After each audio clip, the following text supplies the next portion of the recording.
This podcast is a quest for well-being, a quest for a meaningful life through the exploration of fundamental truth. Enlightening ideas, insights on physical, mental, and spiritual health. The inspiration is love. The aspiration is to awaken new ways of thinking that can lead us to a new way of being well. Welcome to Body, Mind, and Soul Healing Conversations.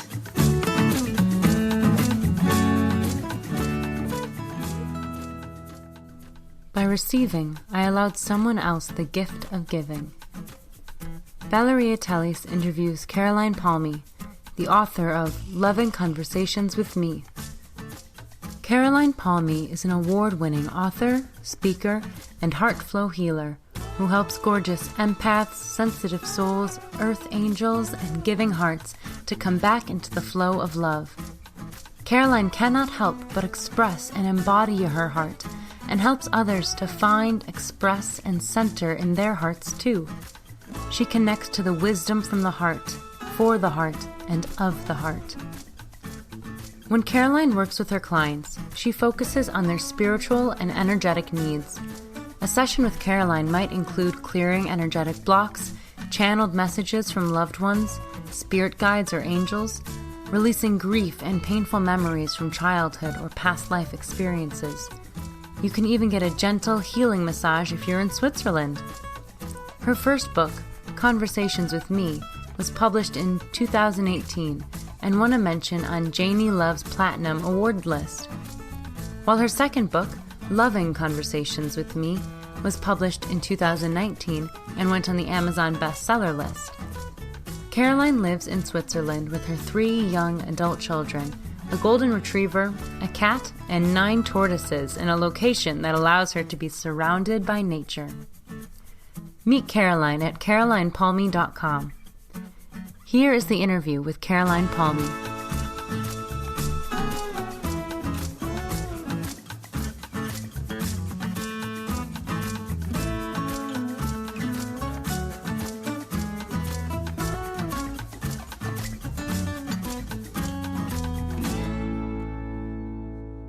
In your own words, who is Caroline Palmy? I am a heart flow healer, a beautiful, wise woman connected deeply to the heart, loving Mother Earth, loving the universe, and loving everybody on it. I love that answer. I have to use the word love again. So my follow-up question, it's exactly that, love. What is love to you today? Love is a deep feeling of connectedness, of centeredness, of accepting and compassion. When you say accepting, what is there to accept? All of us, we have parts we love about ourselves. And then we have parts we don't like so much. We might suppress, we might push down, we try to hide away from. And unless we accept all of us just the way we are, we can't truly love ourselves.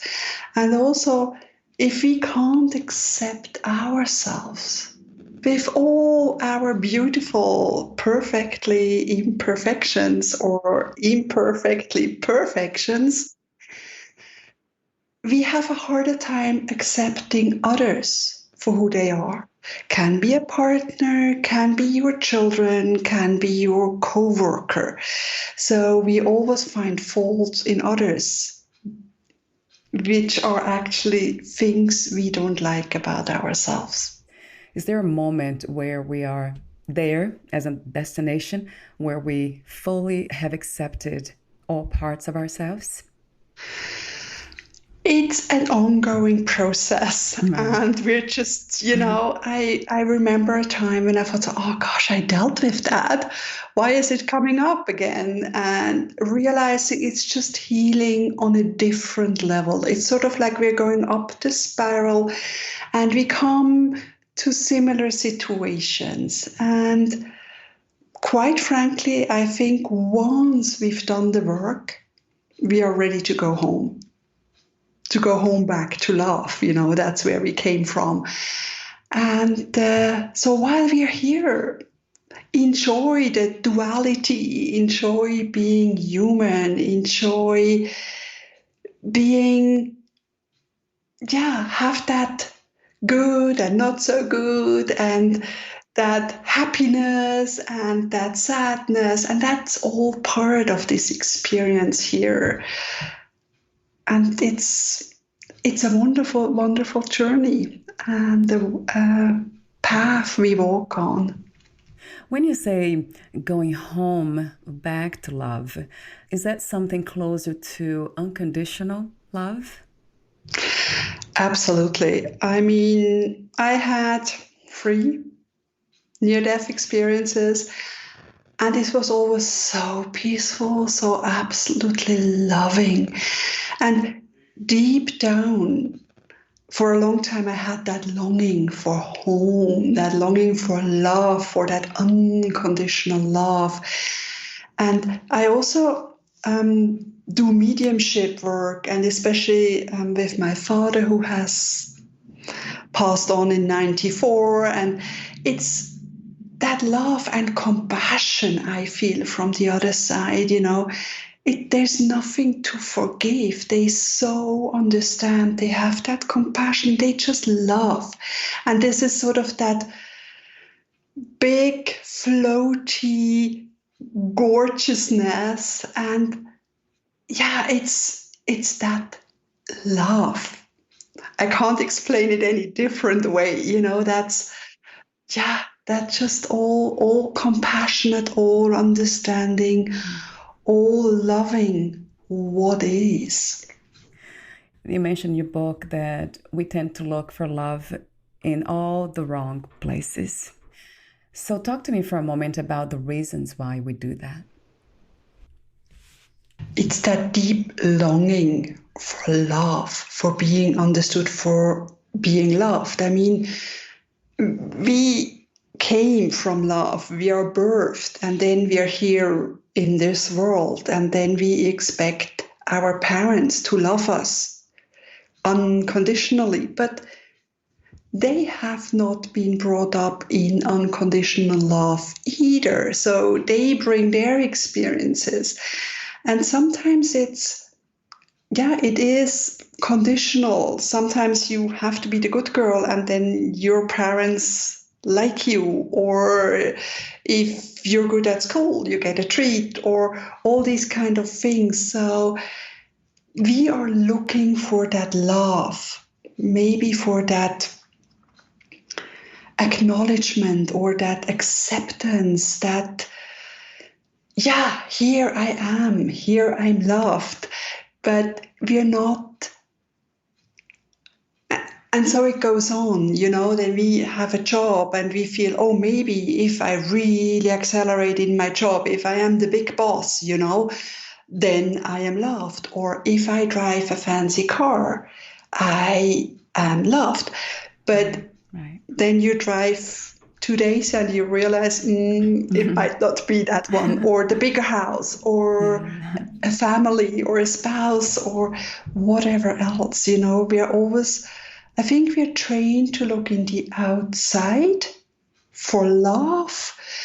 And I always I realized then that I only felt loved when I was in a relationship.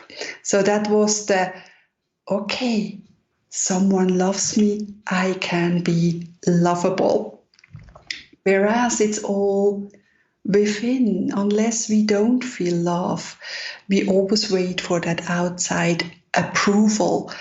And we can't, that doesn't work, Then we're needy, then we're always we can get manipulated, we get hurt.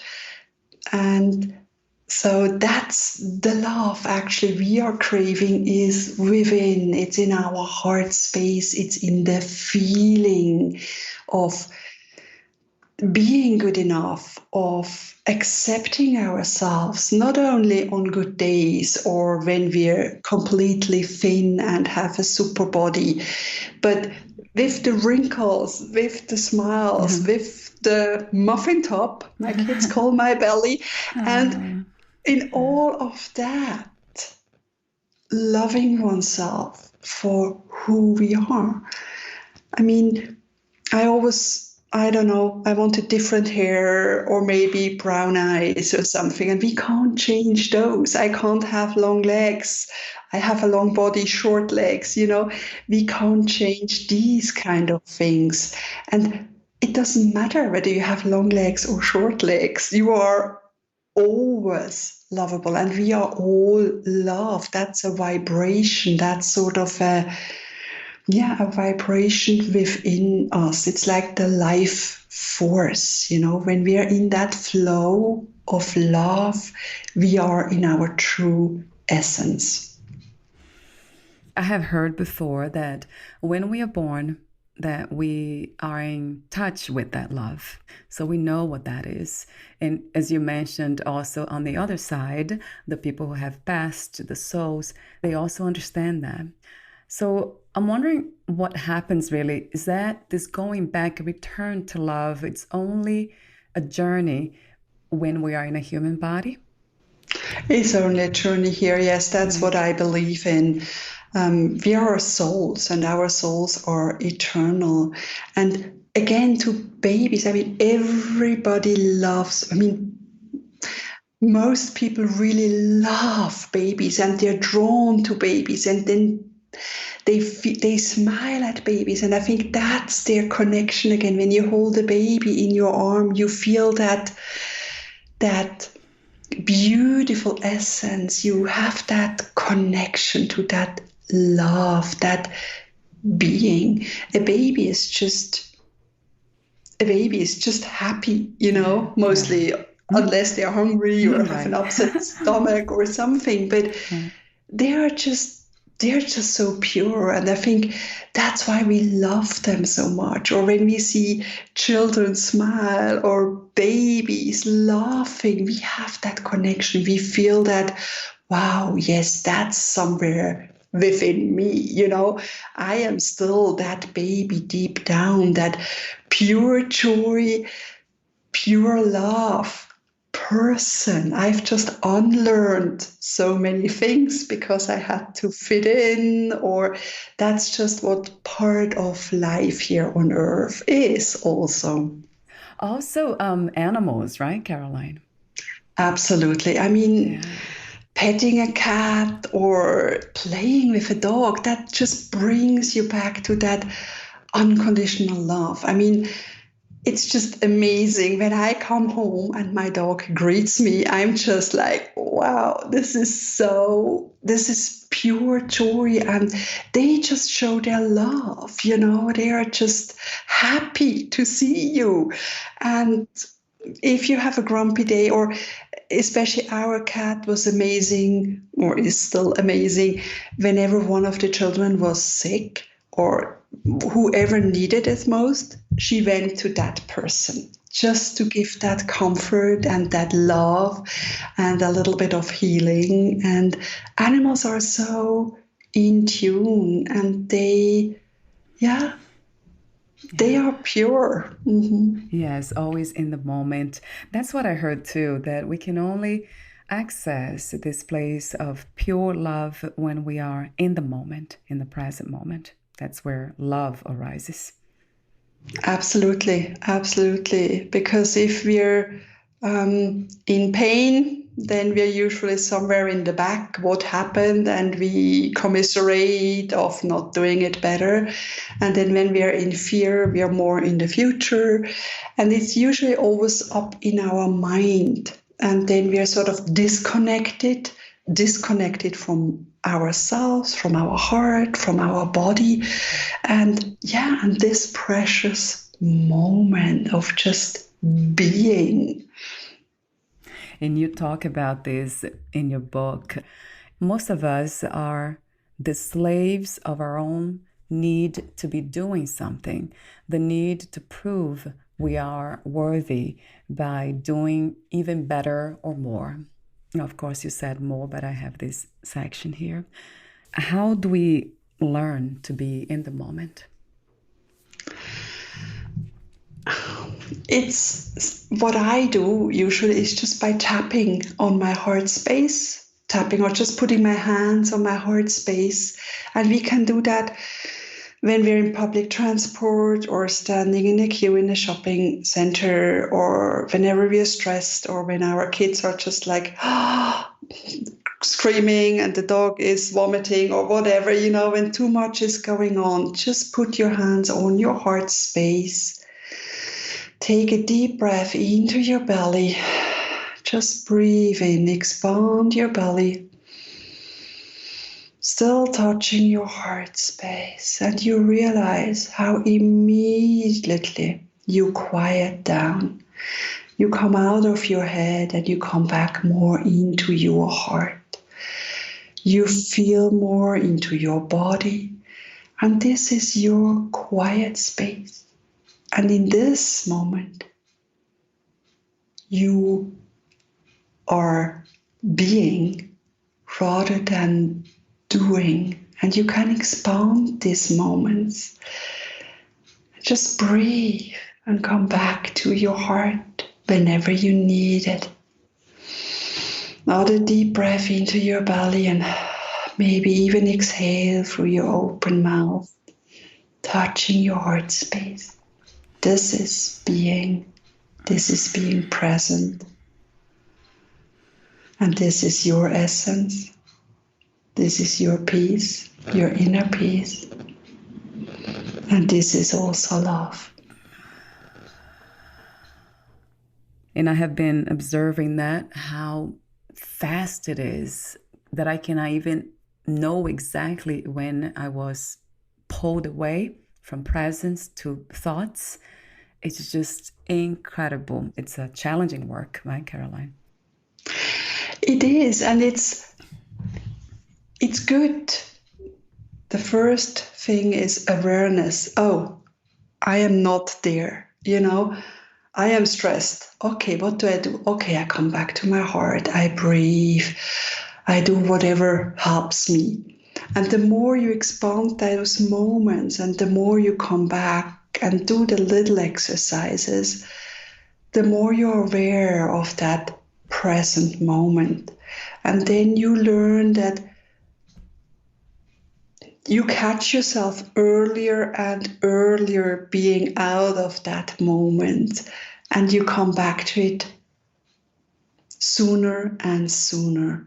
And it's okay. I mean, unless you're a monk living up somewhere on the Tibetan mountains, have nothing else to do than meditate all day. Yeah.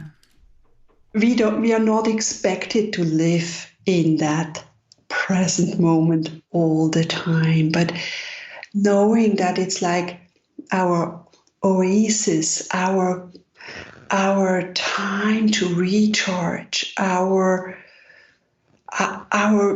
beautiful safe haven in a heartbeat, and that's where we can come back to whenever we need to. So realizing when it's too stressful, when we're doing too much, when maybe we are thinking, oh, hopefully soon is the weekend, or I can't wait for the summer break, realizing that maybe something is not going right in our everyday life, because our aim is to live healthily, well-being every day, or at least throughout the week, that we integrate enough self-care, self-love moments, and those beautiful, quiet, peaceful moments. Then we can carry them out into the world. And And our family is more peaceful, our surrounding is more peaceful, and hopefully eventually the world will be more peaceful. And whenever we are stressed, when we learn to come back to our heart space and our breath and the present moment, whenever we are in fear and we remember, wait, there was something, that Caroline woman, she told me something about, putting my hands on my heart and taking a deep breath. The more we can do that, the more we can practice that just for our well-being, the better a world we create. In your book, you wrote, we can be spiritual and have coffee. It's kind of funny the way you say it. Drink a glass of wine, eat meat, and be the best healers too. So one doesn't exclude the other. Beautifully said. Talk to me about what is to be spiritual and what spirituality is. For me, being spiritual means I have a good connection to the universe, but I'm also grounded to Mother Earth. I accept my earthly being and I enjoy it. And it means we are not superhumans, or we don't have to be extra spiritual. It's in that spiritual community sometimes you are looked down on. What? You're drinking coffee? You can't be spiritual. Or you just had meat. No. That's really not spiritual. You don't do 2 hours of yoga every day? You can't be truly spiritual. Oh, wow. And that's, you see, that's, again, sort of like looking down on others. True spirituality is connecting heart to heart, accepting oneself, accepting the others, having compassion, and allowing peacefully. If you love your coffee and you enjoy it and it feels good, enjoy your coffee. I don't say you have to drink 10 coffees a day, but just in the name of spirituality, you don't have to let go of coffee. And you don't have to eat raw vegan just to be a good person.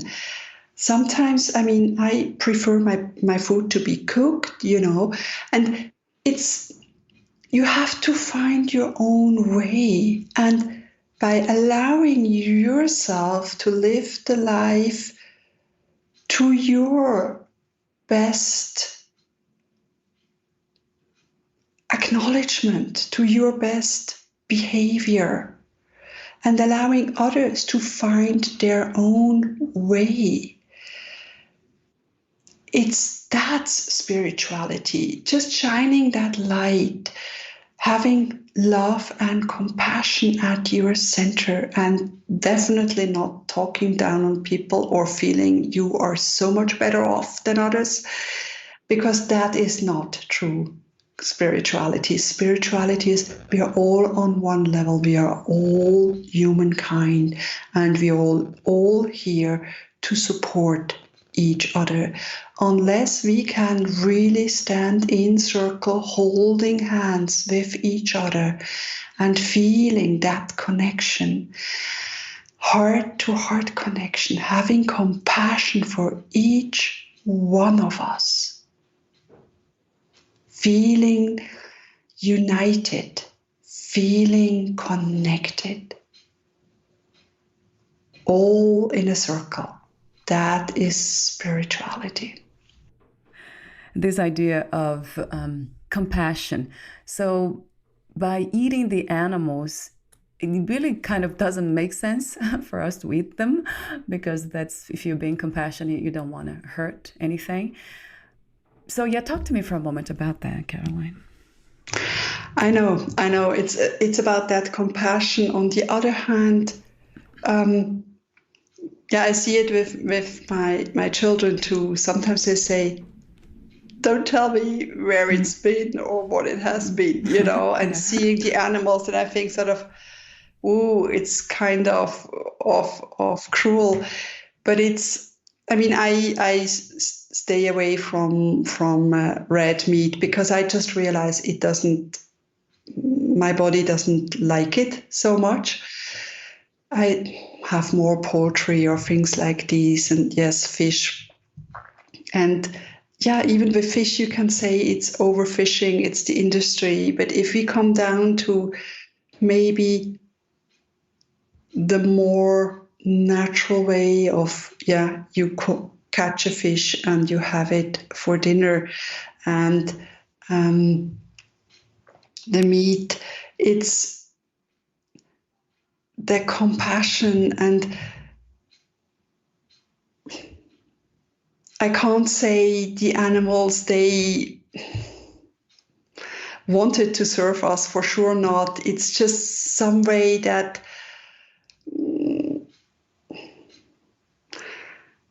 I can only say that I love sometimes chicken. I am more vegetarian, but I don't want to talk down on others who are still enjoying meat because that's their path. And so it's that compassion, and not the judgment, like you said.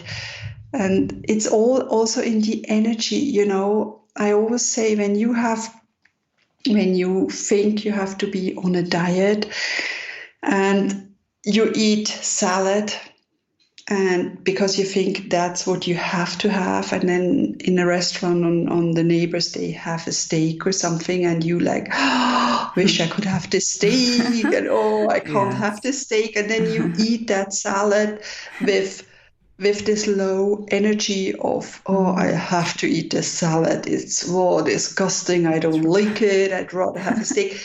Then the salad is not healthy. Then you'd rather eat the steak and enjoy it, and it's better for your body and your energy level.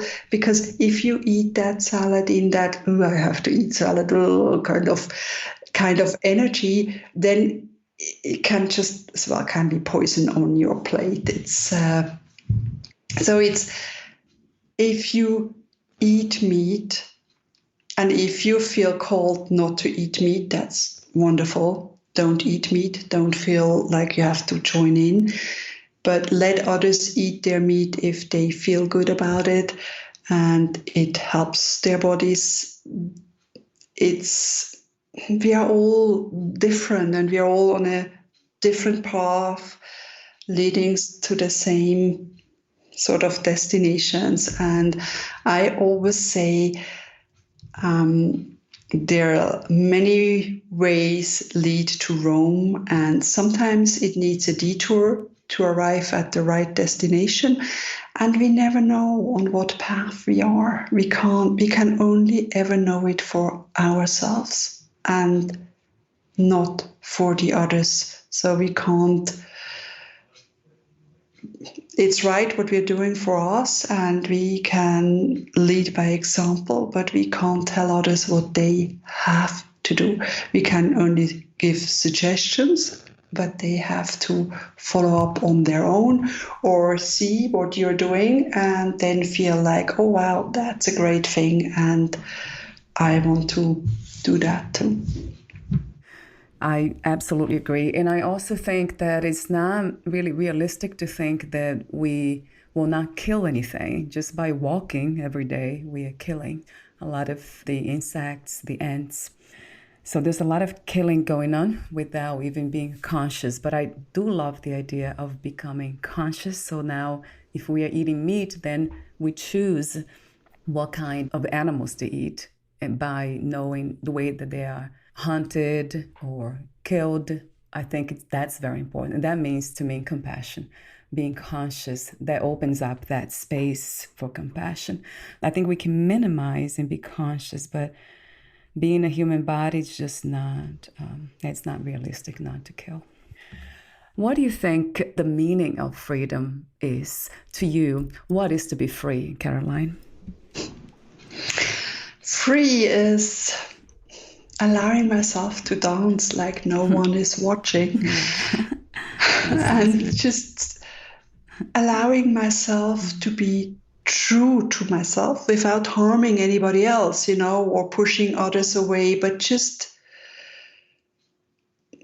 being a conscious member of my community, of this society, of the world, and being free to express my love and lead my life from my heart. I love that. And even if you hurt others, that's also a path, isn't it? To uncover love. If we cause pain by being ourselves. Yes, I do believe that. It's the only way to find out anyway, just being you and then observing, paying attention to what happens when we are really true to ourselves.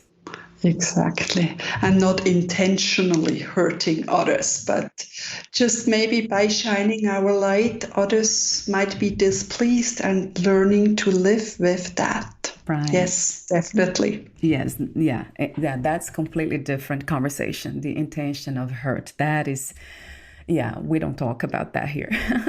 I hope not. So you wrote the lovely book, Loving Conversations with Me. So 2 questions. How did you become a writer? And talk to me for a moment about the inspiration and also the purpose of writing this book. How did I become a writer? I think I was always a writer. I wrote for my preschool. I wrote a newsletter. I wrote travel journals. I wrote so many things, and I didn't even realize that I was a writer, but I knew I had that book in me. Actually, the previous one, my first book, and I needed to share those stories. And when I worked with my publisher, we realized that I'm writing memoirs. I always, even my blog posts is always stories about myself to inspire others. And then I knew I had a second book here, sharing all about when a relationship ended and I felt so unloved. I felt unlovable. No one likes me. Everybody leaves me. And why, and lying in bed for 5 days, crying and crying, and then realizing, oh, I am needy of love. I need that outside approval. And the stories that came up and how I learned to love myself. And I feel that that's also part of my healing work. This is so me. This was such an essential path I took. I wanted to share that with others. And that's why I also included the wisdom from my heart, the little exercises for people. Sharing my stories, inspire others, telling them you are not alone out there. Many go through the same. And maybe bringing some light to the end of a long dark tunnel for the people to just keep going. And in a way, it was also deeply healing. It was a new level of healing on so many levels, writing it, putting it all together and publishing it. It was, this Loving Conversations with Me is a book from my heart and a gift to the world. For a moment, talk to me about what you do. You are a heart flow healer. What a beautiful title. So how do you do that? What is, how does it work, those sessions with you? I connect with my clients via Zoom, and because I'm an empath, I can feel into someone else's body. I can feel their pain, their stiffness. And while they relax and just breathe, of course, we focus on a theme for the session. I go from head to toe through the whole body, along the chakras, but also maybe the jaws or the ears or the shoulders or whatever is coming up, and guide them through little exercises very intuitively, and sometimes even something completely new. I can't really plan it because it's so individualized. Going down to the feet, coming up at the back, and then usually I unfold the wings. We all have sort of wings. We keep folding away, and I love to see what kind of wings come out, and that's sort of the energy they need. I had angel wings, and what's that bird name? The eagle wings, or fairy wings, or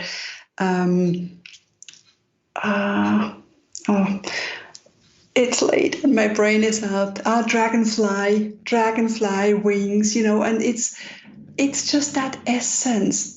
Or butterfly wings come a lot, and it's that essence they need at the moment. And most people come for several sessions, and it's not always the same wings because then they're at a different stage. But this is essentially what I'm doing: clearing, cleansing on a deep level, releasing pain and hurt, healing relationships or past relationships, letting go. Even mediumship is most prevalent in my session, that a loved one is visiting and letting them know a message. And womb clearing. It's so much going on, but it's always very gentle, very loving, very compassionate. And my clients, they just lie there, relax. It's like going through a meditation. And afterwards, sometimes they take a nap, but they always feel better afterwards, lighter, maybe are able to take their next step in their life and have more clarity. And it's wonderful. It's wonderful. It's when you feel free and get connected to your true essence and get a sense of who you truly are, or who you are meant to be. Self-love and self-care, how are they different? Self-care is something you do to recharge. When your batteries are low, you need to recharge. You can have a lovely bath or sit in the sunshine, go for walks in nature. It's applying love, and self-love just is, self-love is the feeling from within that you feel lovable just the way you are, that you feel worthy. And also, yes, self-love is also taking care of yourself, allowing time for self-care and recharge. That's part of self-love too. So it's a bit of both, but it's a bit different. I love the questions you have at the end of some sections about self-love. This one is beautiful. When did you last say, I love you to yourself? Beautiful question. And where could you be more accepting of yourself? So these questions caught my attention. And I love the way you talk about your father too, understanding him, the way he wanted to be an artist, but he didn't get to live that life. And after he passed, how you could feel his pure love. And also you say something interesting. You said, this I love too. You said, by knowing what we don't want, we are able to understand what we do want. So true. Talk to me about the helpful tools for bedtime routine. I think this is a tool that you have created called Healthy Bedtime Routine for a Restorative Sleep. Yes, sleep is so needed. If you don't sleep well, if you can't fall asleep, if you lie in bed rolling over and twisting and turning, you will have a bad day. You will wake up grumpy, you are tired, you're not at your best. And it's understandable, because when we don't take care of our energy system and cleanse our energy system, when we don't sort of say goodbye and take an energetic shower, letting everything go that has gone on during that day, and go to bed. If we don't do that, we just go to bed and carry everything with us. And then we're sort of lying there, and we might still be overthinking things. We might wake up with fear. And that's not good, because everything is still attached. So I created this healthy bedtime routine. It comes in a video where I explain the little tools we go through. It has a PDF with sort of like a checklist or just a reminder for yourself, and also an audio where you can just listen like a meditation. You will clear your energy. You will just let go, and you come back to your heart, and you feel so calm and so peaceful and ready to go to bed and have a restorative, restful night. And this comes as a gift from my heart to yours, and you can use that throughout the day. You don't always have to use it just before you go to bed, because we can do with clearing our energies, especially if we're feeling anxious or if we're feeling stressed, any time of the day. And if you go on my healing shop and you get it, use the code WELLBEING at checkout, and it will be a gift from my heart to yours, because we all need a good night's sleep to feel good. Sleep is the best self-care ever. Yes, I love this idea, and I'll be applying them too. This is a great reminder. Thank you. And my last questions to you. Actually, before that, would you like to add anything or read a passage in your book? Okay, here we go. I remember the sparkles in the eyes of my children, the flower on their faces when we baked cookies, the hugs we shared. That is Christmas to me. Feeling that love, the love we have for each other, cherishing that love and just being together is what is important to me. It's time to be home, time to breathe, and yes, spending time with my family. That feels good. I don't need anything fancy. The simple things are more important to me. So my final questions to you, 2 questions. If you knew you would die soon, meaning losing the body, would you make any change in your life or do anything in a different way? Maybe I would spend even more time with my children. But no regrets. All is fine. And the last question is, what are 3 things about life you know for sure as of this moment? Life is good. Life is always supporting us, and things happen for us, not to us. Just trust. Keep going one step at a time, and keep going your path. Life is beautiful. You can find the beauty in every moment. Thank you so much for your beautiful presence, loving, peaceful, the work, the beautiful work, and the message that you are sharing with us, and for being aware of your purpose. Thank you. I do have one more technical question. Where can we find more information about you, your books, products, services, and future projects? You can find everything on my website, carolinepalmy.com, and take it from there. Always happy to hear from you.